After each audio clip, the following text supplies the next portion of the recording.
আমার নাম মিতু। আজ যে গল্পটা আপনাদের শোনাব সেটা আমার জীবনের একদম সত্যি ঘটনা।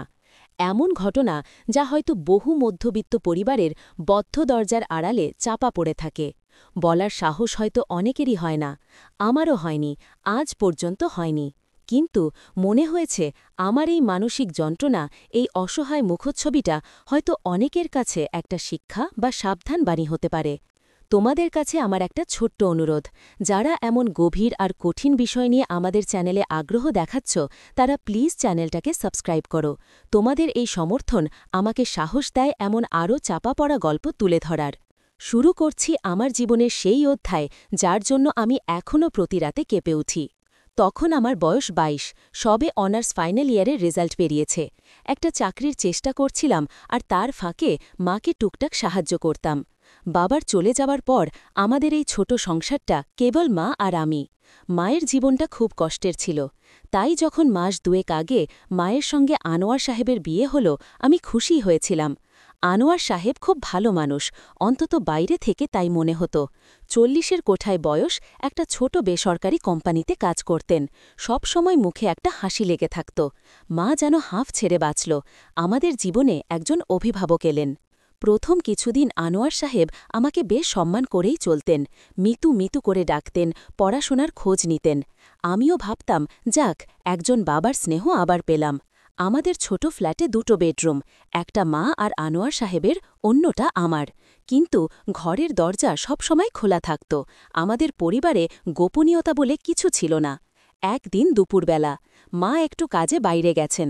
আমি ল্যাপটপে চাকরির বিজ্ঞাপন দেখছিলাম। গরমে খুব কষ্ট হচ্ছিল, তাই একটা পাতলা সালোয়ার কামিজ পরেছিলাম।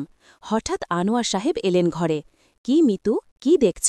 তিনি জিজ্ঞেস করলেন। আমি ল্যাপটপটা দেখিয়ে বললাম, চাকরির জন্য ট্রাই করছি। তিনি হাসলেন। সেই হাসিটা কেন যেন আমার ভালো লাগছিল না, একটু বেশি মিষ্টি মনে হচ্ছিল। তোমার আর চাকরির কি দরকার মিতু, আমি তো আছি, আমি তো তোমার বাবার মতোই, তিনি বললেন। কিন্তু শেষ কথাগুলো কেমন যেন ফিসফিস করে বললেন। তিনি আমার চেয়ারের হাতলে আলতো করে হাত রাখলেন। আমার হাত ঠিক তার হাতের নিচে। আমি নিজের হাতটা সরিয়ে নিতে পারলাম না। সরিয়ে হঠাৎ এক অদ্ভুত স্থিরতা অনুভব করলাম। তিনি ঝুঁকে ল্যাপটপের দিকে তাকালেন। তার শরীরের ঘ্রাণ, সেটা খুব কাছে চলে এলো। তিনি যেন একটু বেশিই ঝুঁকলেন। আমার ঘাড়ের কাছে তার নিঃশ্বাস পড়ল। মনে হল শরীরের ভেতর দিয়ে যেন একটা অজানা শিহরণ বয়ে গেল। আমার গাল দুটো গরম হয়ে উঠল। তিনি বললেন, এই চাকরিটা তোমার জন্য না, আমি ভালো একটা দেখা দেব। কথাটা শেষ করে তিনি যখন উঠে গেলেন, তখন আমার মনে হল যেন আমার শরীরের ওই অংশটা এখনও তার স্পর্শে উষ্ণ হয়ে আছে। আমি অস্বস্তিতে কাঁপছিলাম। এটা কি ভুল ইশারা, নাকি আমি ভুল ভাবছি? তিনি তো মায়ের স্বামী, আমার বাবার মতো। সন্ধ্যায় মায়ের দিকে তাকাতেই আমার ভীষণ অপরাধবোধ হল। আমি কেন এমনটা ভাবছি? এরপর থেকে আনোয়ার সাহেবের মনোযোগটা যেন শুধু আমার দিকেই থাকত। মা থাকলে তিনি খুব স্বাভাবিক থাকতেন, কিন্তু মা একটু অন্যদিকে গেলেই তিনি অন্য মানুষ। এক রাতে প্রায় ১১টা বাজে আমি বারান্দায় বসে বই পড়ছিলাম। হালকা আলো আধারিতে ঘরটা শান্ত। হঠাৎ খেয়াল করলাম আনোয়ার সাহেব আমার পাশে এসে দাঁড়িয়েছেন। তার পরনে শুধু একটা লুঙ্গি। তার খালি শরীরটা আমার পাশে এত কাছে, আমি সঙ্গে সঙ্গে উঠে ভেতরে যেতে চাইলাম। দাঁড়াও মিতু, ভয় পাচ্ছ কেন? তুমি তো আমার মেয়ে, কি হয়েছে, শরীর খারাপ? তিনি আমার যাওয়ার পথে আলতো করে হাত রাখলেন। আমি বললাম, না, আমি ঘুমাবো। তিনি আমার দিকে এমনভাবে তাকালেন, সেই চাহনিটা আমার একদম অচেনা, গভীর, অন্ধকার আর কিসের যেন অতৃপ্ত ক্ষুধা মেশানো। তোমার চোখ দুটো খুব সুন্দর মিতু, একদম তোমার মায়ের মতো না, তোমার নিজের মতো, তিনি বললেন, এবং তার হাতটা আমার পিঠের দিকে গেল। শুধু একটা সন্তনার ছোঁয়া নয়, হাতটা আমার পিঠের ওপর দীর্ঘক্ষণ ধরে রইল। আমি কিছু বলতে পারছিলাম না। আমার পুরো শরীর যেন অসাড় হয়ে যাচ্ছিল। আমার মস্তিষ্ক চিৎকার করছিল, সরিয়ে দাও, এটা ফুল, কিন্তু মুখ থেকে কোনো কথা বের হলো না। আমি কেবল মাথা নিচু করে দাঁড়িয়ে রইলাম।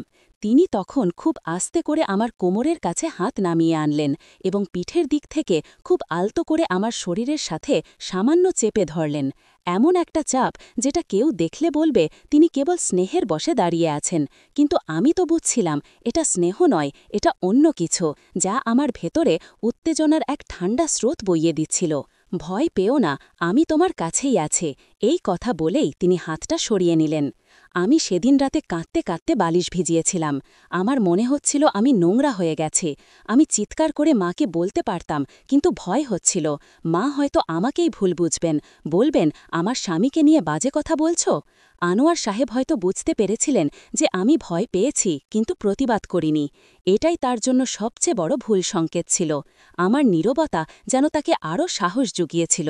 এরপর থেকে যখনই মা বাইরে যেতেন, কোনো না কোনো অজুহাতে তিনি আমার ঘরে আসতেন।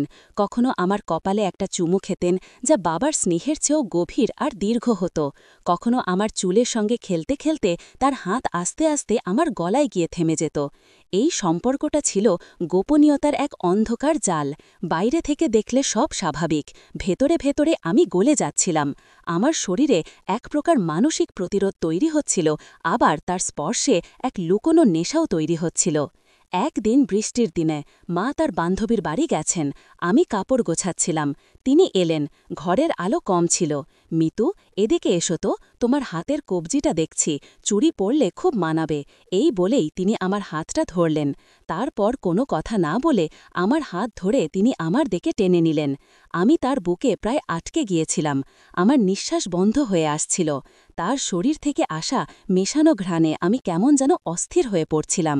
তিনি আমার মাথার চুলে হাত বুলাতে বুলাতে আমার কানে ফিসফিস করে বললেন, তুমি কেন এত চুপ করে থাকো মিতু? তুমি কি আমাকে ঘৃণা করো মিতু? আমি তখন কাঁপছি। ঘৃণা না, এটা এক অসহায় আকর্ষণ। আমি তার বুকের ওপর মাথা রেখেই ফুপিয়ে উঠলাম। তিনি আমার মুখটা তুলে ধরলেন।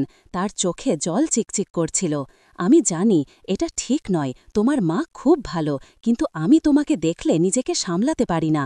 তোমার এই অসহায় মুখ আমাকে পাগল করে দেয়। এটা আমাদের দুজনের গোপন কথা। যদি মাকে বলো, আমি মরে যাব মিতু।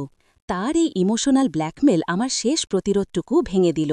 আমি তখন নিশ্চিত হলাম এটা কোনো ভুল ইশারা ছিল না, এটা ছিল এক সচেতন পদক্ষেপ। আমি প্রতিবাদ করলে তিনি হয়তো নিজেই কিছু একটা করে বসতেন, আর মা আমাকেই দায়ী করতেন। আমি কোনো উত্তর দিলাম না। তিনি তখন আমার কাঁধে গভীর করে একটা চুমন করলেন, যা আমার শরীরে আগুন ধরিয়ে দিল। তিনি আমাকে আলতো করে বিছানার দিকে ঠেলে দিলেন এবং আমার পাশে বসলেন। তারপর আমার চুলগুলো সরিয়ে দিয়ে আমার কানে মুখে স্নেহের নামে গভীর ছোঁয়া দিতে লাগলেন। আমি তখন মানসিক যন্ত্রণায় চোখ বন্ধ করে সহ্য করছিলাম। আমি জানতাম এটা একটা অবৈধ সম্পর্ক, যার কোনো সামাজিক মর্যাদা নেই। এটা আমার জীবনের সবচেয়ে বড় পাপ। আমি সেদিন থেকে প্রতি রাতে স্বপ্নে দেখতাম আমি এক অন্ধকার খাঁচায় বন্দী। খাঁচার দরজা খোলা, কিন্তু বাইরে বেরোনোর শক্তি আমার নেই। আনোয়ার সাহেব আমার জীবনে এমনভাবে জড়িয়ে গেলেন, যার না ছিল নাম, না ছিল কোনো ভবিষ্যৎ।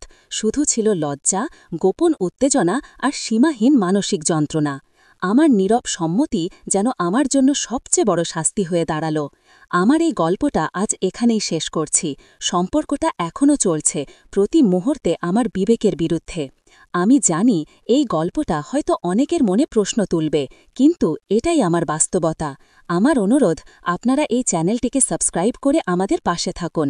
আপনারাও যদি এমন কোনো গোপন কথা বা জীবনের জটিল অধ্যায় আমাদের সঙ্গে ভাগ করে নিতে চান, তবে জানাতে পারেন। হয়তো আপনার গল্পটাও অন্যদের জন্য একটা বার্তা হয়ে উঠবে। ভালো থাকবেন।